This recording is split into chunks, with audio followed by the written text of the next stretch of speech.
Hey guys, it's Vampire Mike from Sega CD Universe, and I wanted to talk about, briefly, I've spoken about it before, so I don't want to talk too much, but Parker Lewis Can't Lose. So this is one of my favorite TV shows.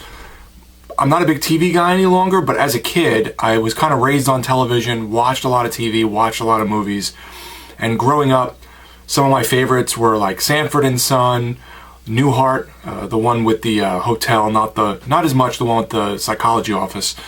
Parker Lewis Can't Lose. Later on in life, I really got into Twin Peaks. That's one of my favorite shows.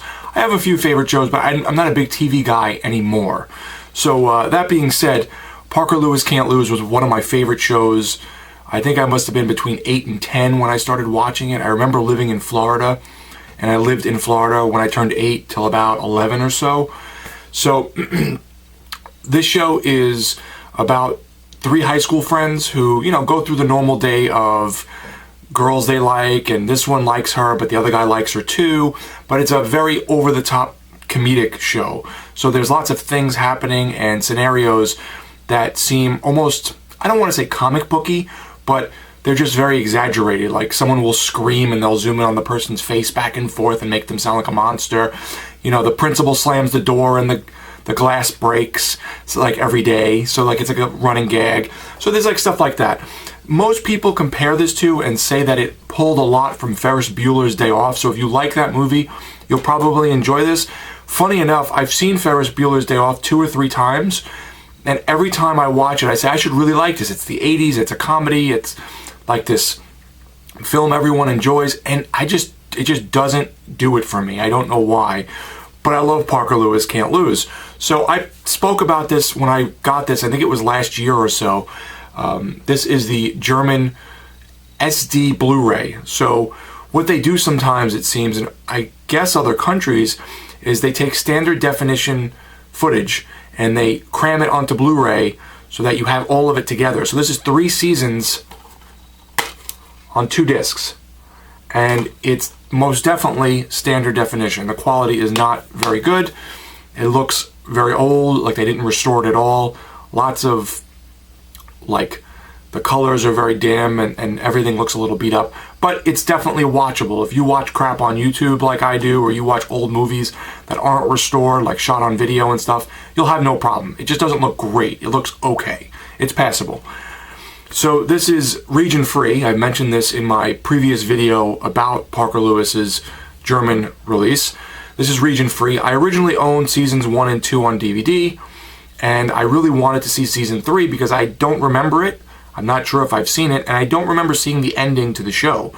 So recently, I pulled this out of my collection of movies, and I told my wife, we're watching season 3 of Parker Lewis. I've seen season 1 and 2. I remember them a little bit. My memory's kind of bad over the years, but I don't remember season 3 or the ending. So we've been watching it. She actually started liking it, which was funny because I didn't expect her to. And I finished season 3, so I finally had some sort of closure in my Parker Lewis, TV series watching. Everything is in German, as you see, the back, the front. I guess this says Parker Lewis. I want to say it's Too Cool for School. I think they changed the name. And then down here it says the complete series in German. So there's no subtitles.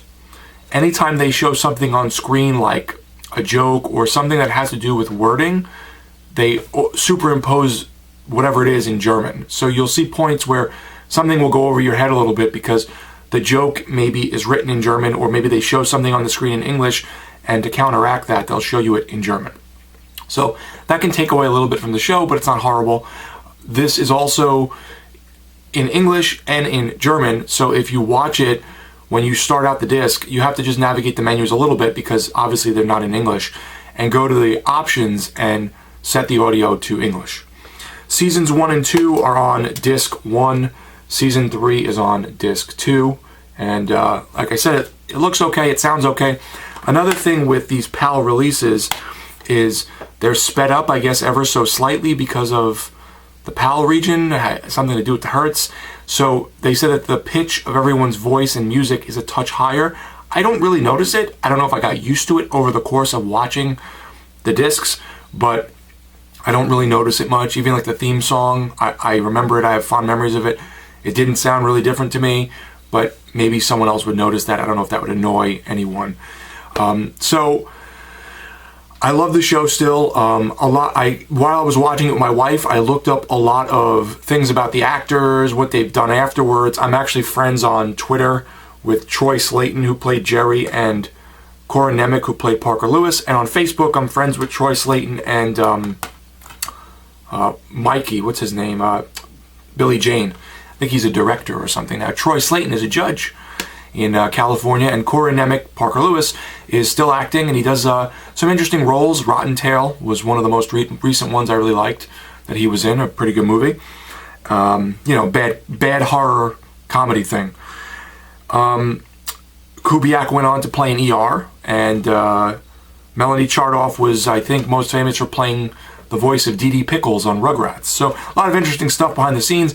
There's a lot of actors in the film and actresses that you'll recognize, that you were like, wow, they were in this show, like Milla Jovovich, and there was one more I saw recently. I was like, oh, I didn't remember her being on this show.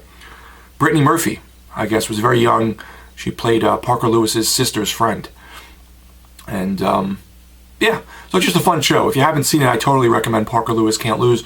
It's a 90s time capsule, so it has, a lot of references and technology and things then that now are completely outdated, and you'd be like, I don't get why they have to do things this way, but that's the way it was. I will say that the only thing that slightly irked me was the ending. So I guess they knew the ending was coming. They didn't just get canceled like mid-season. They did a finale.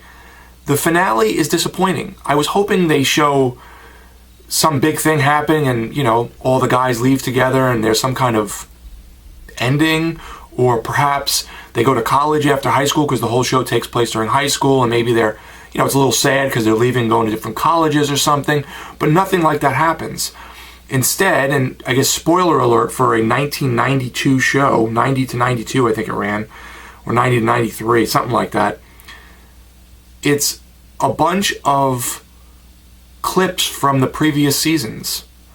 So it plays like clips from the previous seasons, and each character sort of goes to this jukebox at the Atlas Diner, which is a very big mainstay during season 2 and 3, and they play songs they like, and everyone's reminiscing about stuff that happened during the other seasons, and then the show just sort of ends.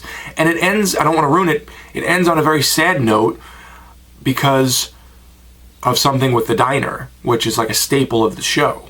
So it's like a downer ending, which was weird for such an upbeat, goofy, fun show. There's a downer ending about the diner, and they just are like lazily showing clips to try and tug on your heartstrings. So initially when I put it on, I was a little sad, I guess, or somber that the show is ending, even though it's ended 30 years ago.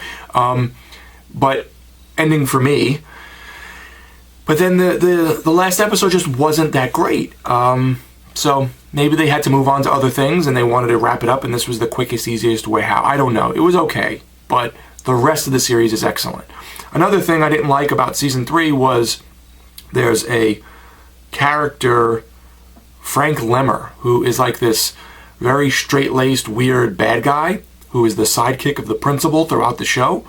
He is not in season 3 at all. Taj Johnson, I think his name was. I have no idea what happened with him.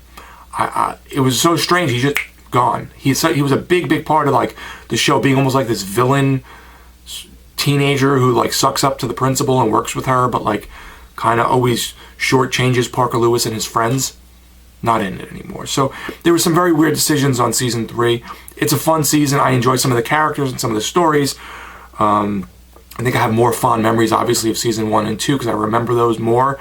But I will go back eventually one day and watch those. So if you're a Parker Lewis Can't Lose fan and you don't mind the annoyance of having no subtitles and having to switch the disc into English, I think this is a good choice. I think it captures everything. It's on Blu-ray, so the discs are a little more durable than a DVD.